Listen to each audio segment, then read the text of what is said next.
우리는 지난주에 오순절 이 성령 강림에 대한 말씀을 함께 나눴습니다. 예수님께서 약속하신 이 성령님께서 이제 마가의 다락방 이 120명의 성도 위에 그 각 사람 위에 임하셨어요. 사람이 어떻게 인위적으로 만들어낸 그러한 분위기가 아니라 그 분위기의 결과로 오신 것이 아니라는 겁니다.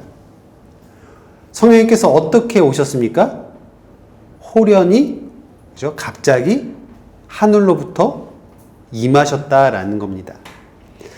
인간의 손이 닿는 곳으로부터 임하신 것이 아니라, 땅으로부터, 우리 옆으로부터 온 것이 아니라 하늘로부터, 하나님의 인간의 손이 닿지 않는 곳으로부터 위로부터 부어주시는 선물을 경험하였다라는 거예요. 전적으로 하나님으로부터 내려온 은혜를 성도들이 경험하였다라는 겁니다. 그리고 성령님이 임하시자, 성령님이 각 사람 위에 임하시자 놀라운 현상들이 일어납니다. 크게 세 가지 현상이 일어났었죠. 첫 번째는 급하고 강한 바람 같은 소리가 들렸고, 또 두 번째는 불의 혀처럼 갈라지는 것들이 각 사람 위에 임했고, 마지막 세 번째는 그곳에 있는 모든 성도들이 이제 성령으로 충만해져서, 그 하나님의 영으로 충만해져서 다른 언어들을 말하기 시작하였다라는 것입니다. 이게 지난주에 우리가 함께 나눈 말씀이었어요. 성령님이 임하시자 죽어있던 영혼들이 일어나는 것을 보게 되죠. 성령님이 임하시자 두려움 가운데 숨어만 있었던 사람들이 일어나는 것을 보게 됩니다. 또 성령님이 임하시자 그들을 정결케 하시고 준비시키셔서 다른 언어들로 하나님의 큰 일을 말하게 하셨다라는 겁니다. 여러분, 이것은 너무나도 중요한 일이에요. 여러분, 성령님께서 오셔서, 예수님이 승천하시고 성령님이 오셔서 맨 처음 하신 일이기 때문이라는 거예요. 여러분, 숨어있던 성도들의 입을 성령님이 여셨다라는 겁니다. 그리고 하나님의 큰 일을 선포하게 하셨다라는 거예요. 여러분, 세상의 지도자들도 어떠한 당선이 되었을 때, 그 자리에 처음 올라갔을 때 맨 처음에 보여주는 그 행보가 어떤 것을 보여주느냐가 가장 큰 의미를 담고 있지 않습니까? 그 사람이 그 자리에 올라가서 어떠한 행보를 보여주느냐가 가장 큰 메시지를 담고 있어요. 그 사람이 처음 그 자리에 올라가서 어디를 방문했는지, 또 처음 쓴 그 자리에서 어떠한 말을 했는지, 그것을 보게 되면 저 사람이, 저 정부가, 저 기업이 앞으로 무엇을 중요하게 여길지, 앞으로 나아갈 방향을 우리가 알 수 있지 않습니까? 여러분, 마찬가지입니다. 오늘 성령님께서 사람들 위해 임하셔서 가장 먼저 하신 일은 병을 고치는 것도 아니고요, 기적을 일으키는 것도 아니고, 사람들을 위로하고 평안을 주는 것도 아니었어요. 이런 일들 물론 교회에서 중요하죠. 우선순위에 둘 수도 있습니다. 그러나 성령님께서 임하셔서 오순절 성령 강림의 자리에서 성령님께서 가장 먼저 행하신 일은 바로 하나님의 큰 일을 말하게 하는 것이었다라는 겁니다. 즉, 복음 선포였다라는 거예요. 여러분, 우리가 이 말씀을 통해서 기억해야 할 것은, 여러분, 성령님의 임하심은요, 내가 은혜 받은 것으로 끝나지 않는다라는 것을 의미합니다.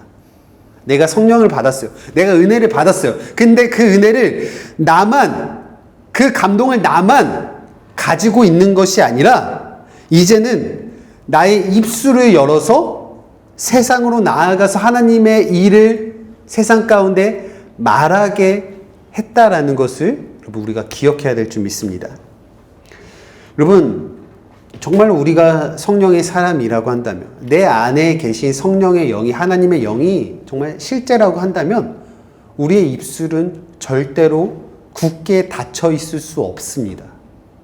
하나님은요, 하나님의 영은요, 각 사람이 임하셔서 가장 먼저 행하신 일이 바로 그 하나님의 일하심을, 그 복음을 선포하게 하셨다라는 거.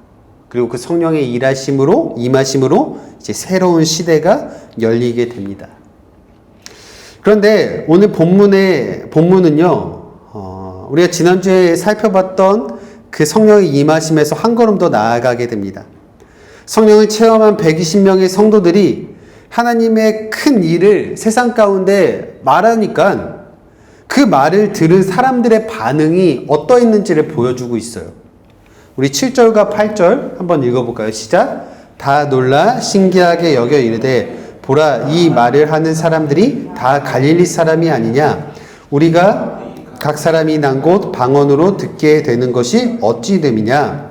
또 한 구절 더 읽어보겠습니다. 11절에서 13절입니다. 시작. 우리가 다 우리의 각 언어로 하나님의 큰 일을 말함을 듣는도다 하고 다 놀라며 당황하여 서로 이르되 이 어찌 된 일이냐 하며 또 어떤 이들은 조롱하여 이르되 그들이 새 술에 취하였다 하더라. 그 현장에서 복음을 들었던 사람들이요, 혼란에 빠지게 됩니다. 지금 자신들 앞에 펼쳐진 이 상황들을 눈으로 직접 보고 귀로 들었기 때문에 부인할 수는 없었지만 이해가 되지 않았다라는 거예요. 왜냐하면 외국어로 복음을 전하는 사람들이 어떤 사람들이었습니까? 갈릴리 출신의 사람들이었기 때문입니다. 여러분, 제가 갈릴리 출신들이 어떠한 사람들인지 말씀드렸었죠. 이스라엘의 수도 예루살렘과는 정반대의 인식을 가지고 있었던 곳이 갈릴리였어요. 우리나라 서울, 그리고 저 대한민국 끝에 있는 저 촌에 있는 도시, 약간 이러한 인식이었다라고요. 그러니까 당시에 갈릴리라는 곳은 선지자들, 사람들이 얘기하기를 저곳은 선한 사람이 날 수 없는 곳이야. 촌 중에 촌이었고, 그리고 무식꾼들이 모여 사는 곳이었고, 외국어하고는 거리가 먼 사람들이 사는 그러한 곳이었는데, 그러한 사람들을 통해서, 갈릴리 사람들을 통해서 복음이 증거되는 거예요. 하나님의 큰 일이 그 사람들을 통해서 외국어로 전달되는 것을 듣게 되는 겁니다. 그러니까 이 상황을, 그것을 본 사람들이 어떻게 받아들여야 될지 혼란스러워 했다라는 것입니다. 그래서 이 믿을 수 없는 상황 앞에서 사람들은요, 자신들의 얄팍한 경험과 상식으로 결론을 내려버리죠. 뭐라고 결론을 내려버립니까? 조롱하면서 얘기하죠. 저들이 술에 취하였다라고 이야기를 하는 겁니다. 여러분, 이게 복음과 성령의 역사를 대하는 세상 사람들의 전형적인 태도예요. 여러분, 그 당시 예루살렘이나 지금 21세기를 살아가고 있는 현대인들이나 여러분 똑같습니다. 과학과 이성의 시대를 살아가는 현대인들 역시 자신의 이성으로 이해되지 않는 어떠한 그러한 영적인 현상을 마주하게 되면 어떻게 치부해버린 줄 아세요? 그것을 심리학적 형상으로 치부해버리거나 아니면 저 사람 종교적 아편에 취했다라고 치부해버린다라는 겁니다. 그렇게 조롱하고 그렇게 맹신이라면서 깎아내린다라는 거예요. 하나님의 위대한 역사를 자신의 작은 이성 안에 이렇게 넣으려고 하는 그러한 사람들의 조롱, 그러한 맹신이라고 하는 비아냥.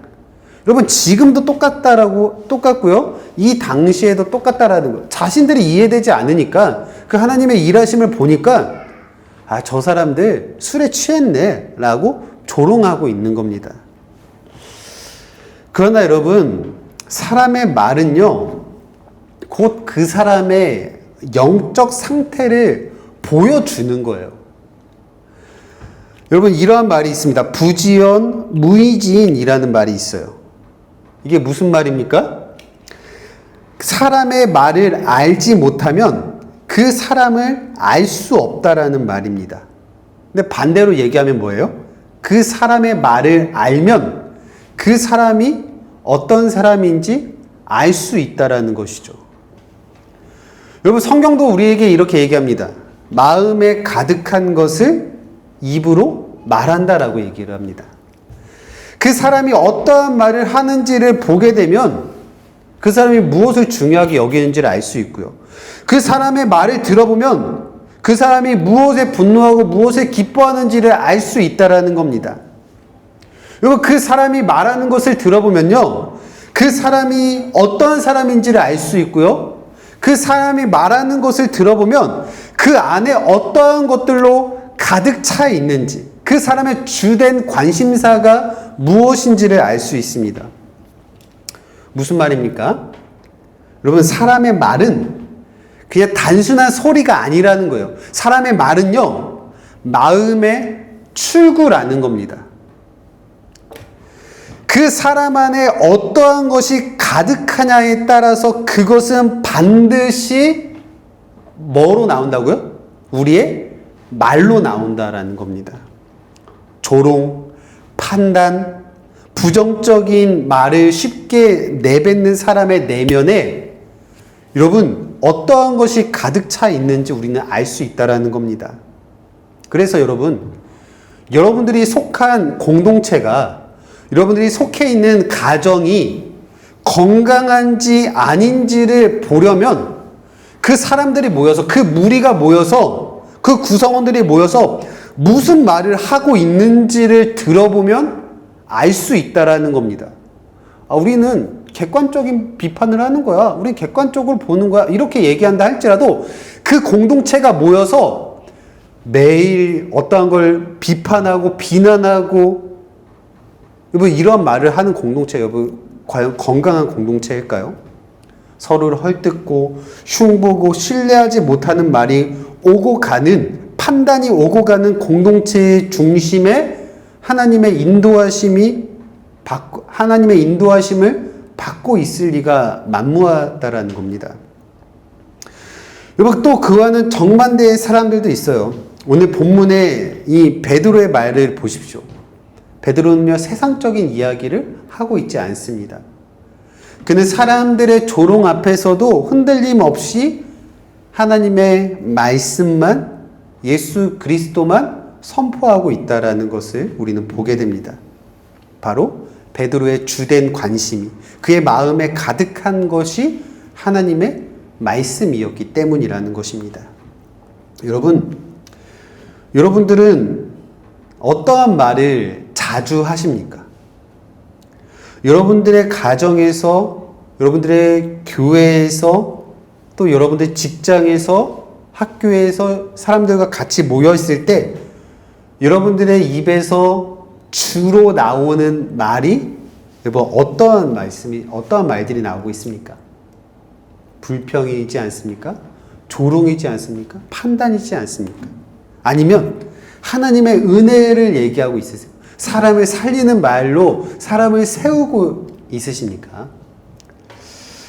사랑하는 여러분, 성령 충만은요, 단순하게 내 감정만 뜨거워지는 것이 아니라, 성령 충만은 반드시 내 입술, 내 말, 내 언어가 바뀌는 것임을 기억하시길 바랍니다. 바라기는 이곳에 모인 여러분들 한 분 한 분의 마음에 가득한 것이 바로 하나님의 영이기를 저는 간절히 소망합니다. 그래서 우리들의 마음에서 나오는 모든 말들이 사람을 죽이는 말이 아니라 사람을 살리는 거룩한 입술, 그냥 맹신적인 그냥 긍정적인 말을 하라는 게 아니에요. 정말로 우리들 안에 하나님의 영이 충만해서 그 하나님의 말씀이 자연스럽게 흘러나오는 그러한 거룩한 입술들이 되기를 간절히 축복합니다. 여러분, 오늘 말씀을 계속 보게 되면요, 이 사람들이 계속 조롱하는 그 반응 앞에 베드로가 당당하게 일어섭니다. 우리 15절과 16절 말씀을 함께 읽어볼까요? 시작! 때가 제3시니 너희 생각과 같이 이 사람들이 취한 것이 아니라 이는 곧 선지자 요엘에 통하여 말씀하신 것이니 일렀을 때. 그러니까 베드로가 사람들이 술에 취했다고 조롱하니까 야, 지금이 제3시니 라고 얘기하는 것은 지금이 오후 3시라는 게 아니에요. 유대인의 시간으로는 제3시라는 게 우리들의 시간으로는 오전 9시를 얘기하는 겁니다. 야, 지금 오전 9시인데 지금 너희들이 생각하는 것처럼 우리는 술에 취해 있지 않아? 라고 이야기를 하는 거예요. 그러면서 베드로는요, 자신들의 모습, 자신들이 지금 다른 언어로 얘기하고 하나님의 큰 일을 선포하는 것이 술 취함이 아니라 요엘 선지자를 통해서 약속하신 성령의 역사라고 선포하는 거예요. 만민에게 부어주시겠다고 약속하신 그 요엘서의 그 약속의 성취가 오늘 이루어진 거다라고 선포하는 겁니다. 그러면서 베드로가 사도행전 2장에서 꽤 길게 설교를 하거든요. 근데 그 설교에서 가장 중요한 핵심은 이거예요. 사람들은 온통 신비한 방언, 그러니까 무식꾼들이 막 외국어를 하는 거에 몰두되어서 그것을 신기하게 쳐다보는데, 베드로는 이 기적의 원천, 이 기적의 근원이신 나사렛 예수 그리스도를 주목해 보라고 이야기를 하고 있는 겁니다. 베드로는요, 이 설교, 자신의 설교를 통해서 모든 시선을 예수님께로 향하게 합니다. 다윗이 막 시편에 대해서도 얘기하고 뭐 구약의 말씀들을 가지고 와서 얘기하는데, 다윗이 시편에서 예언한 메시아가 예수님이라고 이야기하고 있는 거고요. 그분은 십자가에서 죽으셨지만 하나님이 살리셔서 부활하셨음을 얘기하고요. 그 하나님께서 다시 승천시키셨음을 얘기합니다. 그리고 이러한 과정들이 없었다고 한다면 오순절 성령 강림이 일어나지 않았을 것이다 라고 설교를 하고 있는 거예요. 그러니까 베드로가 자신의 설교를 통하여서 그리고 빠지지 않고 선포하는 것이 있다고 한다면 자신의 마음 가운데 충만한 그 하나님의 영, 예수 그리스도에 대해서 얘기하는 것이고 예수 그리스도의 부활에 대해서 선포하고 있는 겁니다. 그러니까 말하지 않고는 견딜 수 없었던 겁니다. 그 안에 하나님의 영이 충만하니까 그것이 흘러나오는 것은 너무나도 당연한 현상이었다라는 거예요. 여러분, 복음서에서는 겁 많고 예수님을 배신했던 베드로가 더 이상 아니었다라는 겁니다. 여러분, 하나님의 영이 충만해지면요, 성령이 충만해지면요, 나를 주장하지 않아요. 나를 자랑하지 않습니다. 나 이러한 은혜 받았다고 간증하면서 은근히 자신을 드러내는 것이 아니라 온전히 예수님과 십자가와 부활만을 베드로는 선포하고 있다는 거예요. 뭐 진짜 건강한 간증은 이렇습니다. 정말로 성령한 충만한 사람들의 말은 이렇습니다. 자기 얘기를 하고 있는 것 같지만 결국엔 예수님 얘기를 하고, 자기 얘기를 하고 있는 것 같지만 결국 예수님에 대해서 말하는 것. 여러분, 이것이 진짜 성령 충만한 사람의 모습이라는 것이죠. 그리고 오늘 성령 충만한 베드로의 설교를 들은 사람들은 마음에 찔림이 있었다라는 거예요. 오늘 36절에서 37절에 베드로의 설교를 들은 이제 청중들의 반응이 나옵니다. 우리 한번 이 말씀을 읽어보도록 하겠습니다. 시작.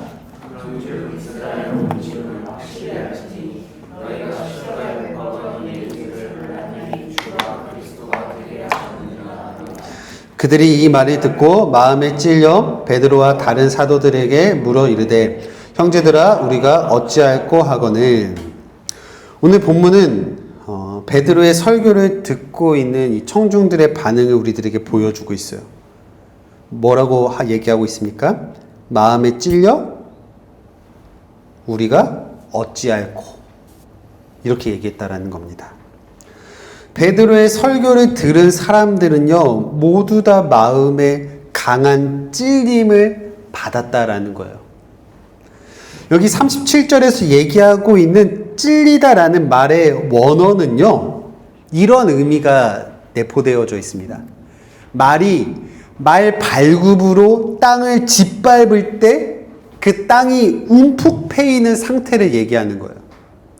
그러니까 말이 땅을 박차고 나아갈 때 그 땅이 움푹 패이는 그 상태. 그러니까 말이 말발굽으로 땅을 팔 정도의 그 충격이 그 말씀을 듣는 사람들의 중심 가운데 있었다라는 겁니다. 그런 고통이 있었다라는 거예요. 지금 베드로의 설교를 들은 청중들 중에 다양한 사람들이 베드로의 설교를 듣고 있었어요. 어떤 사람들이 듣고 있었냐면요, 이들 중에서는요, 제자들을 가리켜서, 큰 일을 선포하는 제자들을 가리켜서 술에 취했다로 조롱한 사람들도 베드로의 설교를 듣고 있었고요. 예수님을 십자가에 못 박는 데 있어서 직접적으로나 간접적으로나 동조한 사람들도 베드로의 설교를 지금 듣고 있는 겁니다. 그런데 베드로는 그 사람들을 향해서 뭐라고 얘기합니까? 너희가 십자가에 못 박은 예수, 너희가 십자가에 예수를 못 박았다라고 얘기를 하고 있는 거예요. 당장 돌에 맞아 죽어도 이상하지 않은 상황입니다. 그러나 베드로의 설교를 듣고 있는 사람들 중에 그 누구도 나는 아니야, 나는 예수를 죽이지 않았어 라고 화를 내거나 우리가 죽인 게 아니라 빌라도가 죽였어요 라고 변명하는 사람이 아무도 없었다라는 겁니다. 오히려 그 마음 가운데 크나큰 찔림과 충격으로 다가왔다라는 거예요. 왜 그렇습니까? 왜 이러한 찔림이 여러분 그들에게 일어났습니까? 우리 이 말씀 너무나 잘 알죠. 우리 한번 읽어볼까요? 시작. 하나님의 말씀은 살아있고 활력이 있어 좌우의 날선 어떤 검보다도 예리하여 혼과 영과 및 관절과 골수를 찔러 쪼개기까지 하며 또 마음의 생각과 뜻을 판단하나니. 여러분, 오늘날 우리는요, 우리를 포장하는 데 너무나도 익숙하죠. 좋은 옷, 세련된 교양, 매너, 웃음, 자신을 모두 다 위장하고 살아갑니다.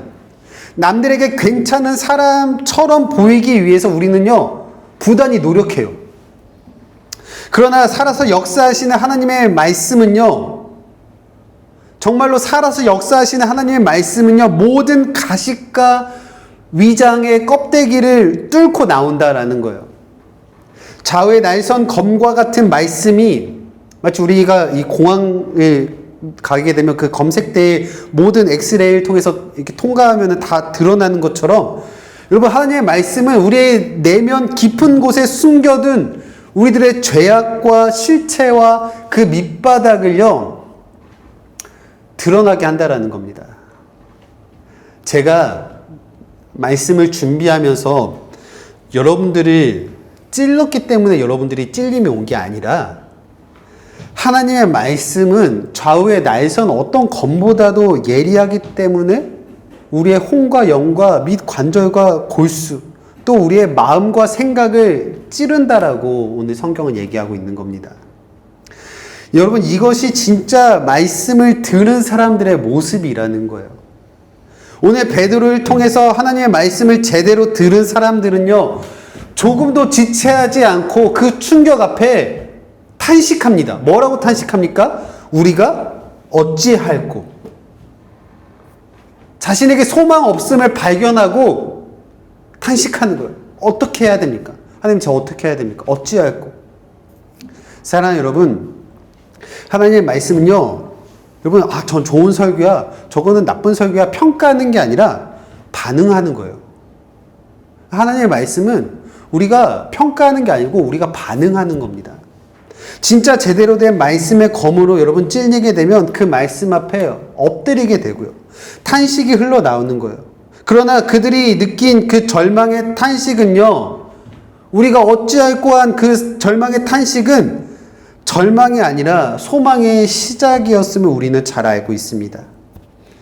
지금까지 살아왔던 삶의 방식을 버리고 어떻게 살아야 될지를 묻는 거기 때문입니다. 그렇게 복음과 하나님 앞에 겸손하게 낮아져서 자신이 어떻게 해야 될 것인지를 묻는 자세가 바로 구원의 첫걸음이라는 것입니다. 나에게 소망 없음을 알고 어떻게 해야 됩니까? 라고 묻는 것이 구원의 첫걸음. 베드로도 그랬잖아요. 바울도 그랬고.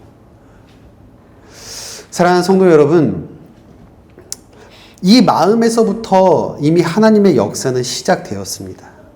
저는 우리 교회의 매 예배 때마다 이 말씀 앞에서 여러분들이 가지고 있는 그 위장, 그 껍데기 다 벗어던지고, 나의 속마음을 다 벗어던지고, 내가 어찌할꼬, 여러분, 이렇게 탄식할 수 있는 그렇게 반응할 수 있는 여러분들이 되기를 간절히 소망합니다. 괜히 있어 보이는 척 안 하셔도 돼요. 괜히 알아듣는 척 하지 않으셔도 돼요. 솔직한 마음, 솔직한 중심으로. 눈물이 난다면 눈물을 흘릴 수도 있고, 기도하고 싶다면 기도할 수 있고, 그러한 반응으로.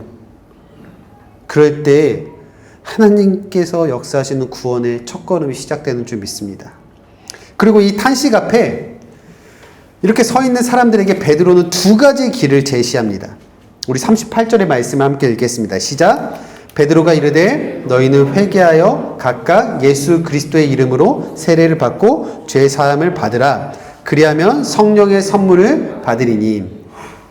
베드로가 제시한 두 가지 길이 있었습니다. 그렇게 어찌할꼬 라고 탄식하고 있는 사람들에게 베드로는 두 가지 길을 제시하죠. 첫 번째는 회개하는 것이고요. 두 번째는 예수 그리스도의 이름으로 뭘 받으라고 얘기합니까? 세례를 받고 죄사함을 받으라고 얘기합니다. 회개는 단순히 눈물을 흘리는 그러한 어떠한 감정적인 후회가 아닙니다. 우리는 눈물을 흘리면 그냥 회개했다라고 생각하는 사람도 있어요. 그러나 여러분 그렇지 않아요. 회개는 감정적인 후회일 수도 있어요. 그러나 진짜 회개, 성경이 얘기하는 진짜 회개는 가던 길에서 돌이키는 것을 회개라고 얘기하는 거예요. 유턴이라고 하죠. 유턴. 네, 전문 용어로. 네, 회개는 여러분 돌아서는 겁니다. 면목 없지만, 나에게 자격이 없지만, 그럼에도 불구하고 하나님께 유턴하는 것, 돌아오는 것입니다. 단순히 슬프거나 미안한 감정 그 이상의 것이에요. 마음의 변화가 일어나고 죄로부터 돌아서고 하나님께로 향하는 실질적인 결단이 회개라는 것입니다. 내 몸을 쳐서 복종시키는 그 결단, 때로는 내 몸을 쳐서라도 그 죄로부터 돌아서는 것, 이것이 진짜 회개라는 거고요. 또 두 번째, 세례라는 겁니다. 세례를 받으라는 거예요. 그리고 세례는요, 뭡니까? 예수님과의 연합을 의미하는 겁니다. 세례는 예수님과의 연합인데 무엇과 연합하는 거냐면요, 그리스도의 죽음과 연합하는 거예요. 그리스도의 죽음과 연합함으로 죄의 노예였던 옛사람이 죽는 것이 세례고요. 또 그리스도의 부활과 연합함으로 이제는 새로운 삶의 출발로 나아가는 것이 세례입니다. 세례는 이런 의미가 있어요. 그리스도의 죽음으로 인해서 내 옛날의 자아를 벗어버리고 그리스도의 부활과 연합함으로써 이제 새로운 출발로 나아가겠다라는 그러한 결단과 고백이 세례 안에 담겨져 있는 거예요. 베드로는 이 두 가지 길을 제시합니다. 회개하고 그리고 세례를 받으라는 겁니다. 수년 전에 이러한 뉴스의 기사 제목이 하나 올라왔습니다. 이 칼럼이죠. 이 기사의 제목이 이렇습니다. 잘 보이시나요? 잘 안 보이죠? 개는 어디에 있을까? 갑자기 왜 개에 대한 얘기를 할까라고 생각할 수도 있겠지만요. 여러분이 생각하는 그 개는 멍멍개가 아닙니다. 행복이 얘기하는 게 아니에요. 몇 년 전에, 수년 전에 한 교단에서 대대적인 부흥 운동을 진행했었던 적이 있어요. 이 부흥 운동은 과거에 한국교회의 그 엄청났던 그 부흥의 불길. 근데 지금은 꺼져가고 있는 이 부흥의 불씨를 우리가 다시 한번 살리자. 이러해서 시작된 대대적인 회개 부흥 운동이 시작된 적이 있었습니다. 그래서 전국에 있는 모든 교회에서 버스를 대절해가지고 서울에 있는 올림픽 경기장으로 모였었어요. 그리고 집회 당일날 정말 수많은 성도들이 그곳에 모였어요. 그곳에 가득 메운 수많은 인파, 그리고 순서를 맡은 사람들의 고조된 목소리, 해금을 비롯한 국악반주, 해금이 주는 그런 애절함이 있잖아요. 그죠? 그리고 그곳에 있는 웅장한 사운드에서 울려 퍼지는 찬양 소리, 설교에 이은 회개 기도, 계속해서 이어지는 기도에 정말로 여러분 그 쉽게 경험하기 힘든 뜨거운 집회가 그곳에서 드려졌습니다. 그런데 몇 주가 흐른 뒤에, 그 뜨거운 부흥 집회가 끝나고 몇 주가 흐른 뒤에 이 행사를 참여했던 한 목사님께서 어떠한 묵직한 질문을 던집니다. 이 칼럼으로 자신의 질문을 던지는 거죠. 그 칼럼의 제목이 개는 어디에 있을까라는 거였어요. 내용은 이렇습니다. 그날 우리는 회개를 위해서 모였고 뜨겁게 찬양했고 기도를 했지만 아쉬움이 한 가지 있었다라는 거예요. 회개는요, 뉘우칠 회, 돌이킬 개가 합쳐진 말이라는 겁니다. 뉘우치고 돌이킨다. 돌아섬을 의미한다라는 겁니다.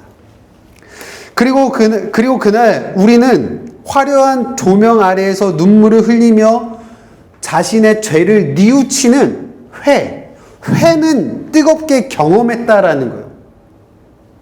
그런데 그 집회가 끝나고 몇 주가 지난 지금, 오늘 우리들의 삶 속에 과연 죄로부터 돌아서는 행동이 없었다고 한다면, 뉘우침만 있고 후회만 있고 돌아섬이 없다고 한다면 도대체 개는 어디에 있냐라고 이야기하는 겁니다. 감동과 뉘우침만으로 끝나는 집회였다고 한다면 그 집회는 반쪽짜리였음을 이야기하는 거예요. 회는 있는데 개는 보이지 않았다라는 거죠. 그러면서 우리들에게 동일하게 질문하고 있는 것은, 여러분, 우리들의 신앙의 모습 속에 진짜로 개가 있습니까? 라고 묻고 있는 거예요. 여러분들의 신앙에는 개가 있으세요? 매주 말씀을 들어요.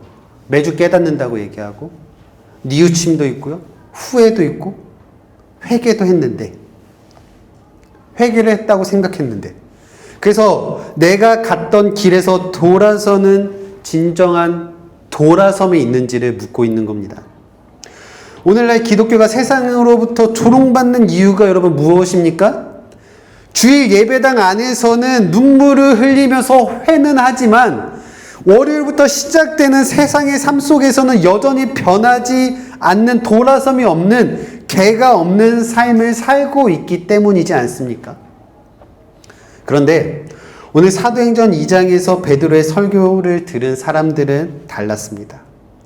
여러분, 이들은요, 찔림과 뉘우침으로 끝나지 않았어요. 그들은 세례를 받습니다. 회개를 하고 세례를 받아요. 죄의 노예였던 옛사람을 죽이고 예수님과 연합하는 돌아섬의 삶을 결단합니다. 그리고 41절은 그 결론을 이렇게 얘기하죠. 우리 다 같이 읽겠습니다. 시작. 그 말을 받은 사람들은 세례를 받음에 이날의 신도의 수가 3,000이나 더하더라. 사랑하는 여러분, 말씀을 마무리합니다. 여러분, 신앙생활을 오래 하는 것보다 더 중요한 것은, 신앙의 연수를 채우는 것보다 여러분 훨씬 더 중요한 것은 말씀 앞에서 돌아서는 것입니다. 내가 지금까지 살아오던 삶의 방식에서 하나님의 말씀에서 그게 아니야 라고 이야기한다면 그 말씀 앞에서 돌아설 수 있는 것. 여러분, 이것이 신앙생활에서 가장 중요한 것입니다. 예배를 많이 드리는 것보다 더 중요한 것은 예배를 통해서 내 삶이 하나님께로 방향을 바꾸는 것입니다. 주일에는 여러분 대단한 집회에서 눈물을 흘리는데, 그 다음 날부터, 월요일부터 시작되는 내 삶에서 나의 삶이 똑같다고 한다면, 말씀 앞에서는 아멘을 외치는데 삶에서는 아무런 돌아섬이 없다고 한다면, 우리는 다시 한번 물어봐야 됩니다. 내 신앙에 정말 개가 있는지. 오늘 본문에 나온 사람들은 세례만 받고 끝나지 않습니다. 그들은 모두 초대교회의 일원이 되었음을 보여주고 있습니다. 말씀을 배우고 서로 교제하고 함께 떡을 떼며 예배하는 사람들이 되었어요. 바라기는 저는 우리 교회가 그러한 교회가 되길 바랍니다. 여러분들이 그러한 성도들이 되길 간절히 소망합니다.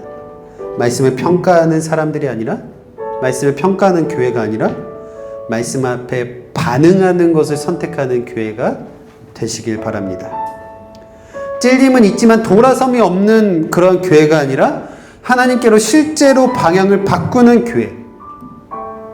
회만 있는 교회가 아니라 개가 있는 교회. 진정한 회개가 있는 우리 교회. 그런 교회, 바로 우리 교회가 되어서 세상 사람들 우리를 조롱한다 할지라도 우리 입에서 끊임없이 나타나는 것은, 우리가 성령 충만해서 끊임없이 우리의 입을 통해서 전해지는 것은 오직 예수 그리스도, 그 예수 그리스도의 부활, 그것을 증거하며 나아가는 그러한 복된 교회가 되기를 주님의 이름으로 축복합니다.